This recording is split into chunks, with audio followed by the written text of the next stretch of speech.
in the chalk pit at Warlingham, and I found another bottle garden, and this is old. Look at the lid on that.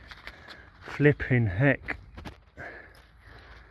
Oh my god, it's still got the original lid on it. Oh, it's, the back is smashed, but it's full.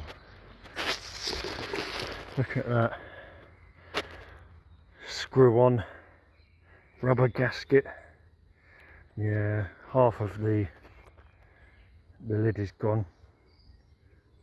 Must have more lids that I can replace that with. That's gone. Look. Just got to find another lid. Holy shit.